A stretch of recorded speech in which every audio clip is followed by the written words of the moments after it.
Hi everyone, welcome to this sunny-ish Wednesday. Most of you know me, I'm Sally Rice and I run Heartspace Development, and this is part of my Women in Business series, live in conversation, where I speak to other females who run their own businesses, or in the case of my guest today, multiple businesses. And my network will know my guest already today from various things that me and her have done together. Well, Beth Harrison is with us today. Thank you, Beth.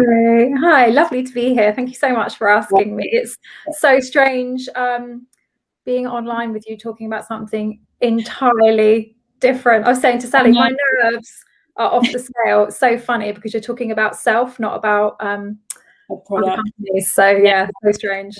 And it's quite unusual, actually. So for anyone that doesn't know, Beth and I actually co-founded a business together, which I'm sure Beth will tell you more about.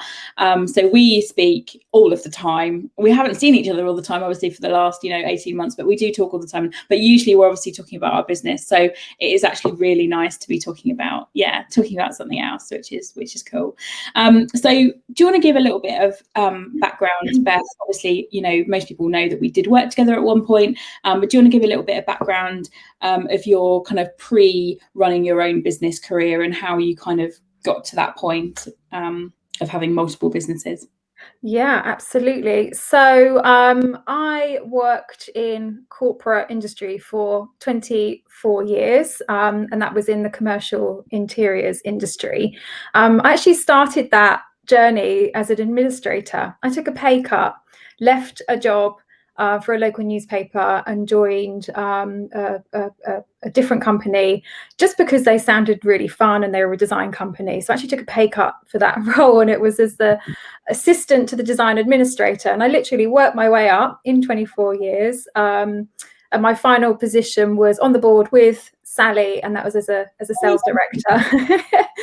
So I'm not saying that's the easiest route to get to the top, but it was mine. And obviously that journey alone, just gave me so many different experiences and different opportunities for growth. And just as that Sally says, now I'm an entrepreneur, I'm still getting used to calling myself that, and I have multiple income streams, which is something that I'm championing for anybody who's interested, basically.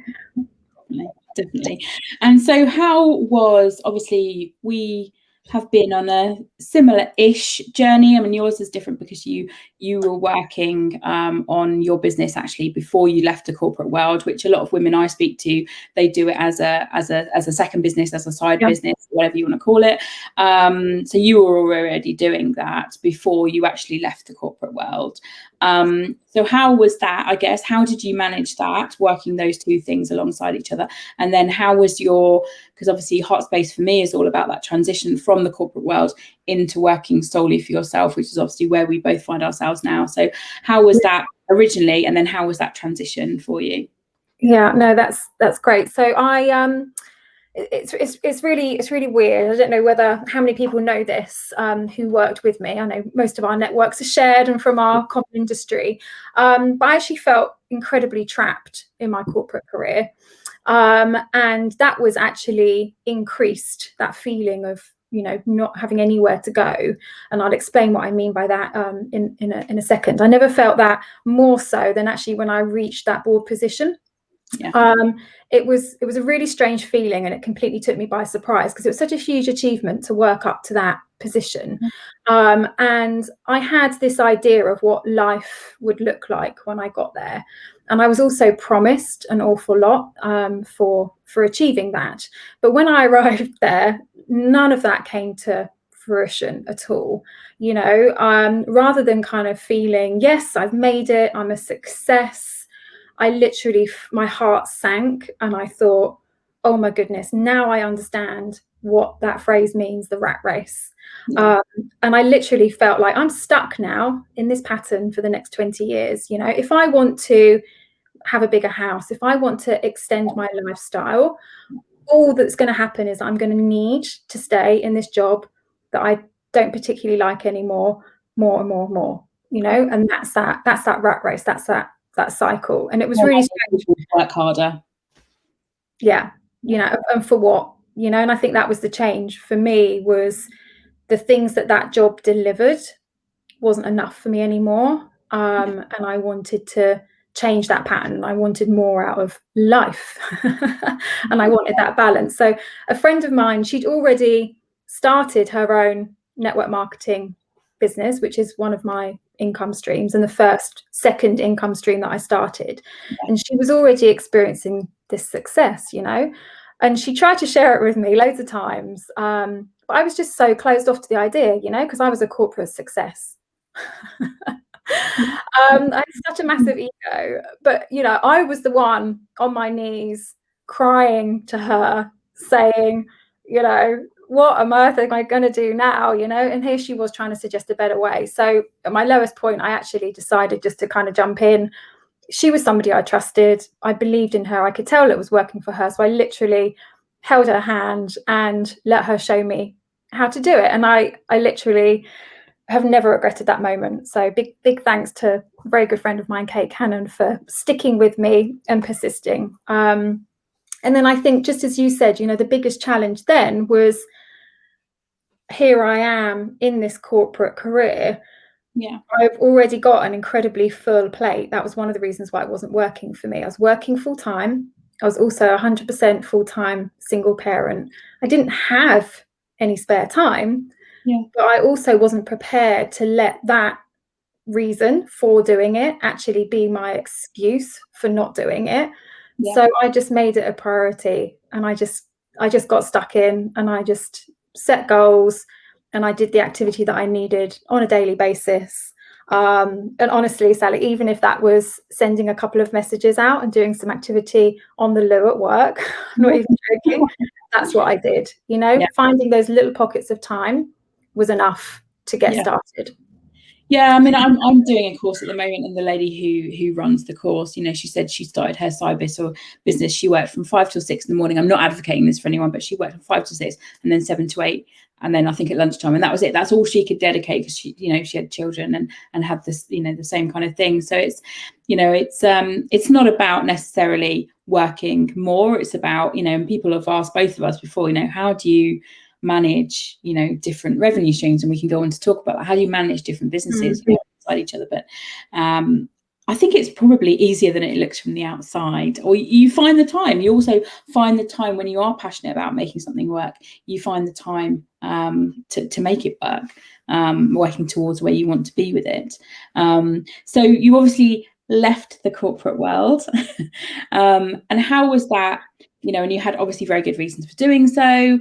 How was that transition though, going from, because I know it can be obviously for a lot of women, for a lot of people, but especially for women, you know, you've got that security of income, you know what you're doing, you know, you kind of know what your day looks like, and then going into working for yourself, which doesn't offer that same kind of security, but obviously it offers different things.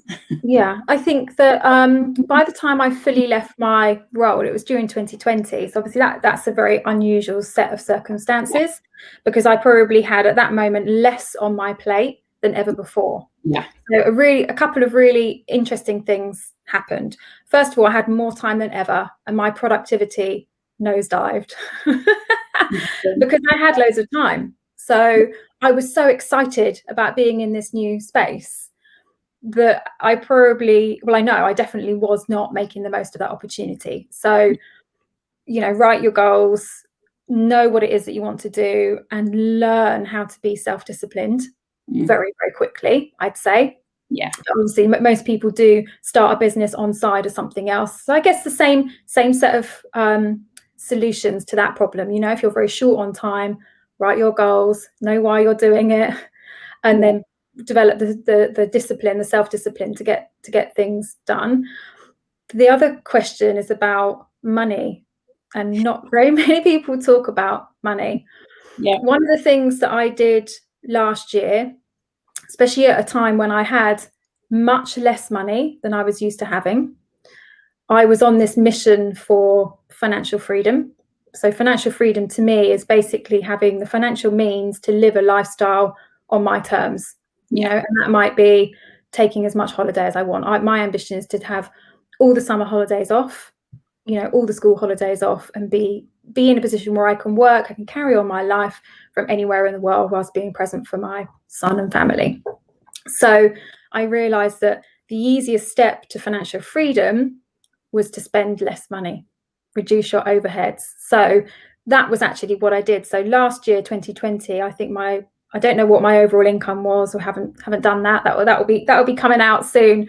I think in the end, I probably ended up pretty much, could go pro, but there was a time where I was earning considerably less money. So I just reduced my income, my expenditure. I just evened everything out. And I actually found at the end of the month, I had more money each month than I did when I was working corporate. And again, that's that rat race mentality, I'm working really hard. I'm going to go and spank a load of money at the weekends. I'm working really hard. I'm going to increase my expenditure. I'm going to buy the bigger house. I'm going to upgrade my car. I'm going to buy my clothes here now. I'm going to go on that holiday. That's the rat race. And don't get me wrong, I'm still doing all those things. I'm still a shopper's delight. I still love my cars. I've always been a petrol head, or an electric head, hopefully soon.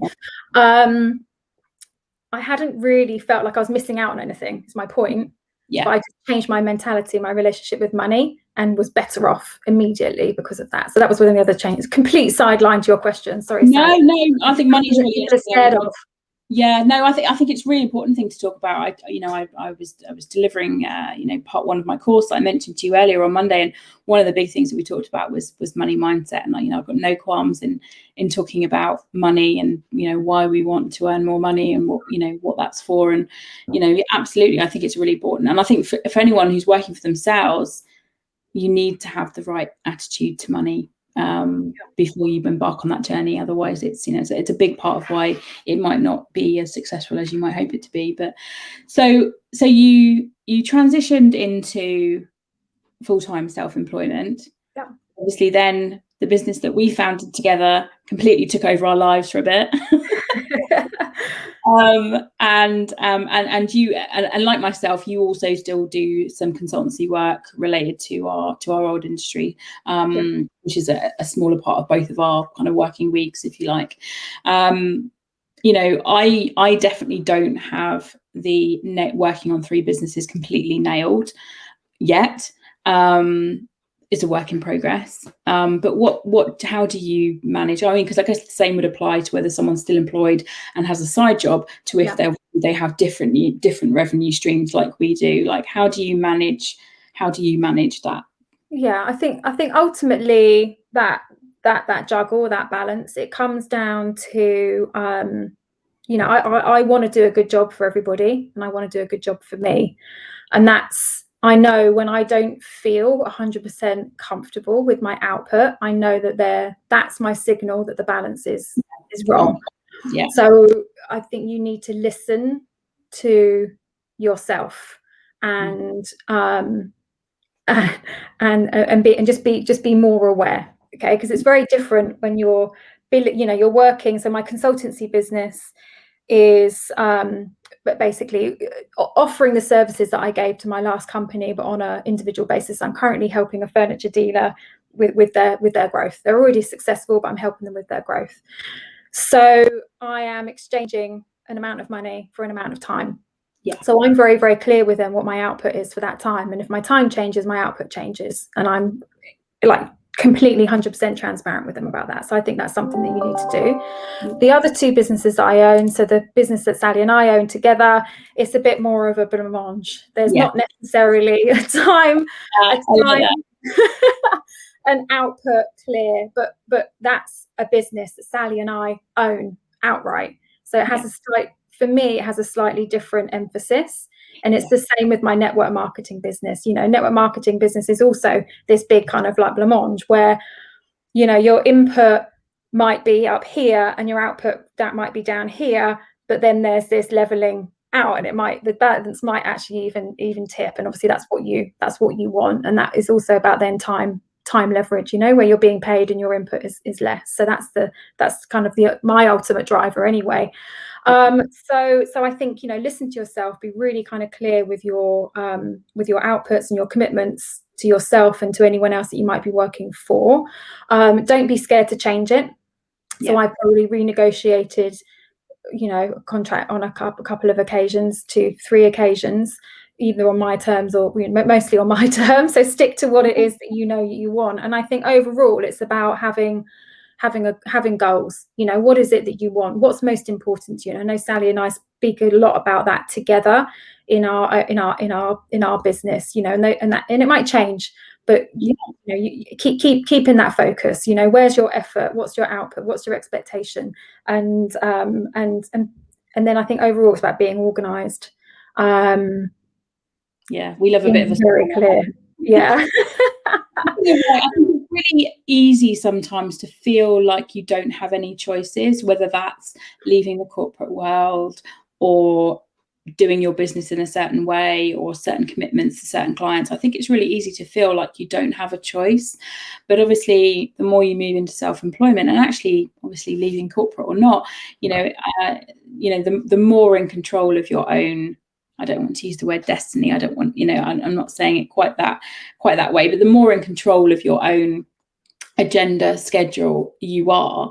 I recently finished a contract with a client very amicably, but again, because like you said, you reassess your priorities, but you're doing that constantly. And I think it's just, taking that decision is often the worst bit. Actually, the bit that follows is great. So, like for people making the decision to leave the corporate world can be that's the biggest hurdle. It's actually not necessarily what comes next. It's actually getting the mindset in the right place to be like, actually, this is going to be better for me. And I think there's been some decisions that I've certainly made, and I know you probably have too, where it literally, I don't think I've ever really understood that phrase so much, which is a weight off your shoulders. It literally, for me, I think I've made some decisions, in the last kind of year where it literally, once I've made it, I'm like, oh, I feel so much lighter and better, whether that's to leave a job or, finish a contract with a client or, change your business model, whatever it is. I think that's the worst it's ever going to be, in my opinion. I think that's been my experience anyway. I don't know about you. Yeah, absolutely. I think when also there's so many different types of business. There's so many different ways that people can start on their own. And between Sally and I think we're probably ticking most of those boxes.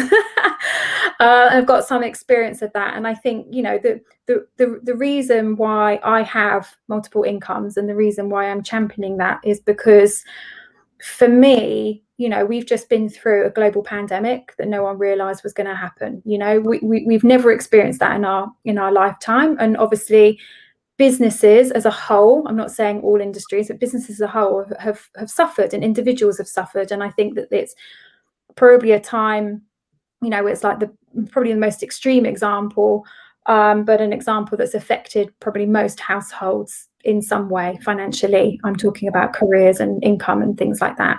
So by having multiple incomes, by having not just your salary, but another form of income, it's basically a way to balance your earnings. If one industry dips, it's okay because this industry is doing better. So Sally and I, but between us, we've got our virtual events. So that sits in commercial interiors, but it's also a virtual event. Obviously that boomed over that time. We created it with the foresight of a pandemic. My network marketing business is in health and wellness. That is an industry that's been in double-digit growth, forever, and obviously never more so than right now. Through the pandemic, that grew by like a phenomenal something like, it was in the 70s, Sally, that industry that grew. And then obviously my consultancy business didn't exist before, so that's grown. But my point being that the idea around having multiple incomes is that you're evening out that level. You can put more time here because that's in growth, and perhaps withdraw here. So a little bit like having an investment income, stocks and shares. You need to kind of like balance out the books. Yeah. So because that's what that multiple income opportunity gives you, then obviously, yes, I need to sit in that space and look at, okay, where is my time best spent? And that needs to be done fairly frequently. I think it's really, I think it would be really easy for people to watching to go, yeah, but isn't that just adding, every time you add an income stream, you're adding more work?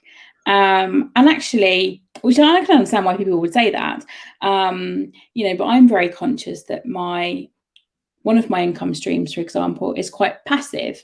So yes, obviously you put work in at the start of any business. Obviously you can't, you need to put some work in at the beginning. But then, I want that to be making money for me. I've put the effort in the beginning, and then it's continuing to make money for me in the background, whether that's, offering things like online courses, or for example, so it's work that I've put in at the start, and then, can continue to make me money. And obviously I know, what you do with, with one of your income streams is that a little bit similar to that, that idea, I guess, of passive income. So it doesn't necessarily mean to, when Beth and I talk about having multiple business streams, it doesn't mean that Beth and I are working from 5 o'clock in the morning till 10 o'clock at night, although we have done those days, but we're not doing that every day of the week. And that's certainly not our aim in business. We're not here for that.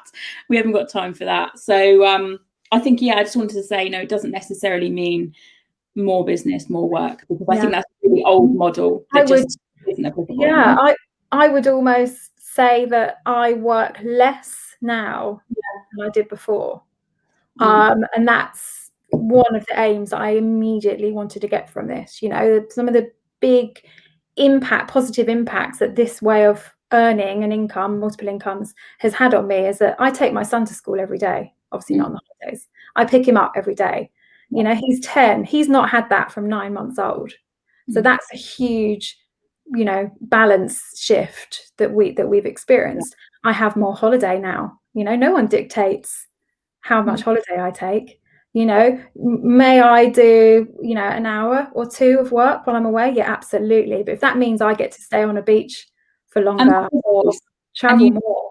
Yeah, but that's your choice, and you choose to do that, and equally, if you chose not to do any work when you're on holiday, that's also your choice. I think it's that word, the word that comes up obviously all the time is freedom.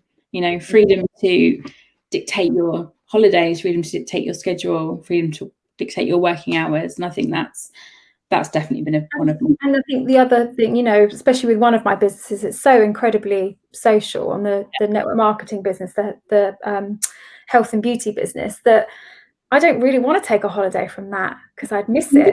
So when you're in charge of your own destiny, when you're an entrepreneur, you're much more likely to want to do those things. It doesn't feel like work. And I think that's another kind of like golden space. And I'm not like, I'm saying this smiling, and it's all completely genuine. I'm not some kind of workaholic nut job. It's genuinely enjoyable. And I think if you can find a niche, which is actually one of my 3 takeaways, if you can find a niche which tends to be something that you enjoy so much, it doesn't feel like work, you don't need to take a holiday from that.